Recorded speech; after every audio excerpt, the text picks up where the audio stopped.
तीर्थंकर वर्धमान पूर्ण रूप से वैरागी हो गए। इनके अंतःकरण में संसार, शरीर और भोगों के प्रति विरक्ति के उत्तरोत्तर भाव जागृत हो गए। महाराजा सिद्धार्थ के राजभवन की सारी संपदाएं, सारा वैभव तुच्छ सा दिखने लगा। जाता स्मरण के प्रभाव में उन्हें पूर्व भवों का ज्ञान हो गया कि वह समय था कि मैं सिंह की पर्याय में था। हिरण का शिकार कर रहा था। सुरेंद्र जी बैठिए।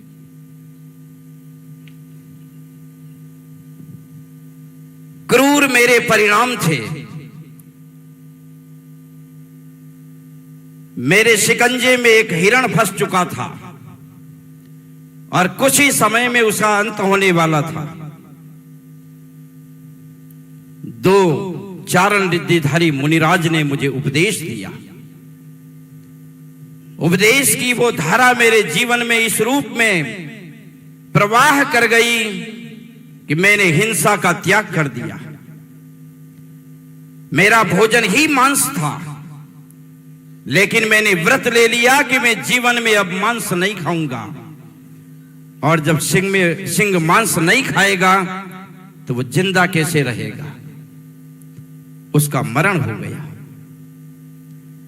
जिस अहिंसा के भाव पर उस जीव का मरण हुआ, वह जीव कालांतर में उस संस्कारों के प्रभाव में तीर्थंकर प्रकृति का बंद कर गया।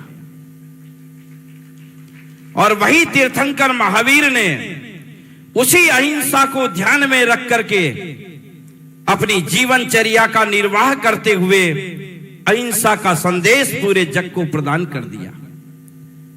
इस धरती पर पहले कोई मुनिराज नहीं थे।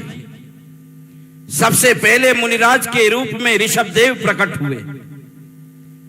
उनके जीवन की आचार संहिता बनी कि तन पर वस्त्र नहीं होगा, पांव में जूते नहीं होंगे, बैठने को वाहन नहीं होगा, खाने के लिए पात्र नहीं होंगे, दिन में एक समय भोजन होगा, गृह व्यापार धंधा सबका त्याग होगा और कर पात्र में खड़े खड़े एक बार आहार लेंगे। और जिस समय आहार लेने के लिए ये पांव इस शरीर को टिकाने में असमर्थ रहे तो समाधि स्वीकार कर लेंगे।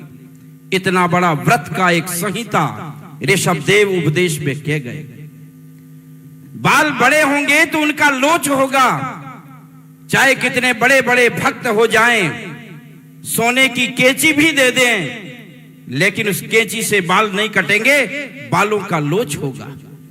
ऋषभदेव ने उस अनंत काल पहले जो रचना रखी, उनके आने वाले काल में अजितनाथ से लेकर के पार्श्वनाथ तक उस प्रवाह में सारी साधु संहिता ने उसका पालन किया। उसके बाद अंतिम तीर्थंकर के रूप में वीर वर्धमान हुए। उन्होंने उस महिमा को आगे बढ़ाया, लेकिन किसी भी तरह का समझौता स्वीकार नहीं किया। चाहे सर्दी हो, चाहे गर्मी हो, चाहे बरसात हो, लेकिन अचेलकत्व रूप में ही जीवन का निर्वाह होगा, तन पर वस्त्र नहीं होगा।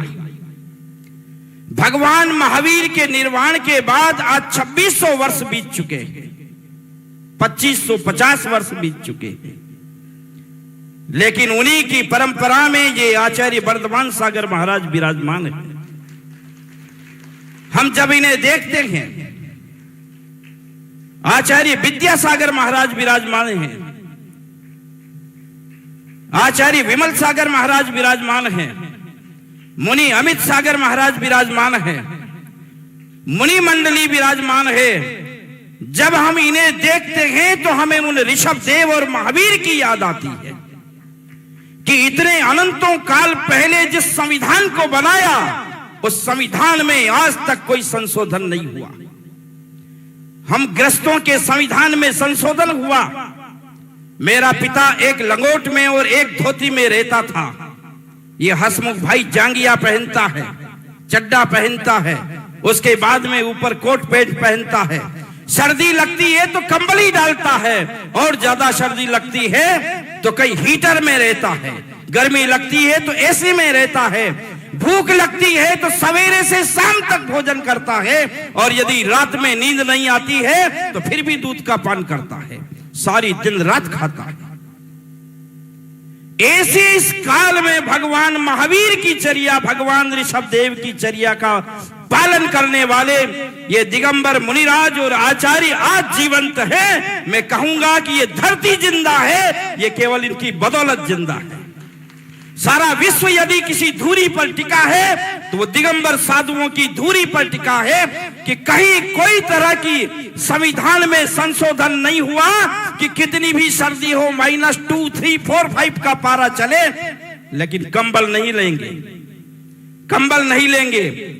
48 और 52 की गर्मी होगी, कहीं एसी में नहीं बैठेंगे, ठंडे का प्रयोग नहीं करेंगे। भूख लगेगी, एक समय भोजन होगा, अष्टमी चतुर्दशी को उपवास होगा।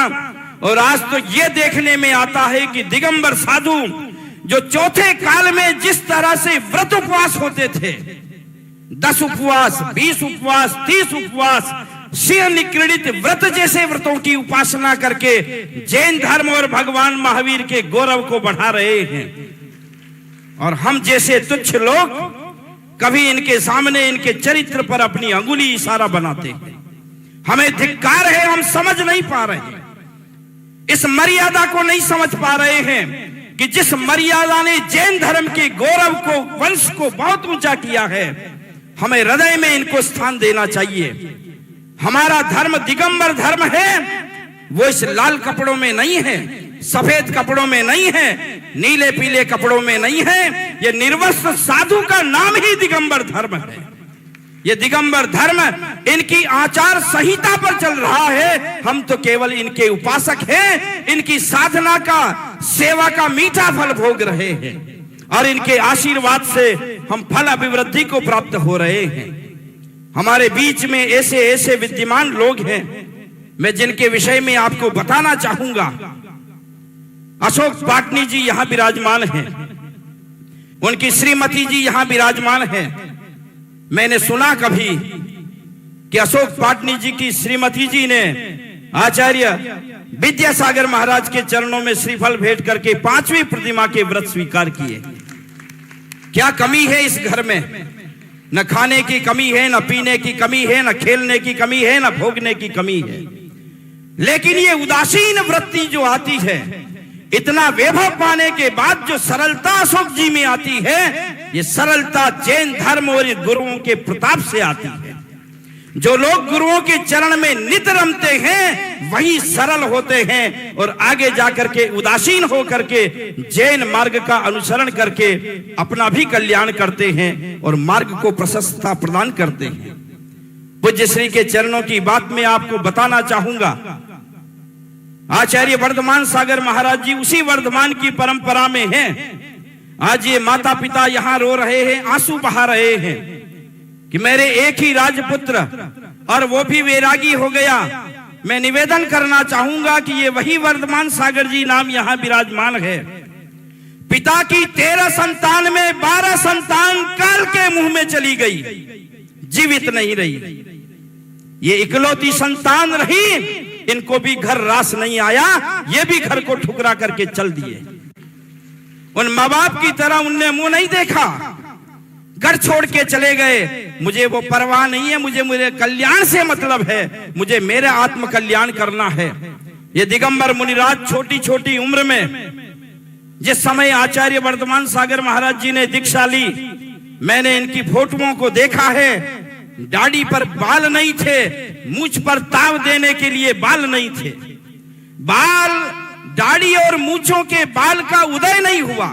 अमित सागर महाराज जी ने दीक्षा ली, दाढ़ी पर बाल और मूंछों पर बाल का उदय नहीं हुआ। ये समझ में नहीं आता है कि क्या देख लिया जिसमें आपको वैराग्य हो गया। हम जैसे लोग 60-70 में गुजरते हैं, सर के बाल पक जाते हैं, झुर्रियां पड़ जाती है, आंखें भीतर चली जाती है, दांत टूट जाते हैं, जबड़े लटक जाते हैं, फिर भी वैराग्य के लिए भाव नहीं बन पाते हैं, क्योंकि गुरुओं के प्रति हमें ज्यादा समर्पण में रुचि नहीं आती है।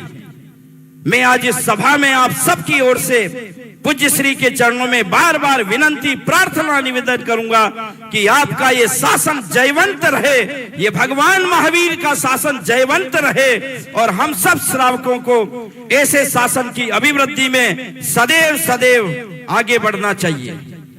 और इसी आशा के साथ मैं परम पूज्य आचार्य महाराज के चरणों में प्रार्थना निवेदन करूंगा कि हे पूज्यवर श्री, हमारी वेदना बहुत अजीब सी है। हम जब मंदिरों में और वेदियों के समीप और आपके चरणों में जाते हैं तो ऐसा लगता है कि दीक्षा लेके यहीं बैठ जाए, लेकिन पीछे देखते हैं तो छोटे बाल बच्चे हमको खींचते हैं, उनका मोह हमें घसीटता है, घर वैभव का मोह हमें ललकारता है, इसलिए घर जाते हम वापस मुंगेरी लाल बन जाते हैं। हमारी ये दशा है कि आपके सामने और वेदियों पर तो वैरागी बनते हैं, गंतों बैठ करके मजीरे बना के वैराग्य का भाव बनाते हैं, वो सच्चा भाव है, गलत नहीं है, लेकिन वहां से निकलने के बाद मंदिर की सीढ़ियां उतरते ही मंदिर से उदासीन हो जाते हैं। आपका वो प्रबल उपदेश की जरूरत है, प्रबल आपका संदेश की जरूरत है कि ये उमड़ता हुआ वैराग्य शाश्वत कैसे टिक सकता है। पूज्य श्री से प्रार्थना है कि इस अवसर पर मंगल आशीर्वाद दे करके हम सभी को कृतार्थ करें।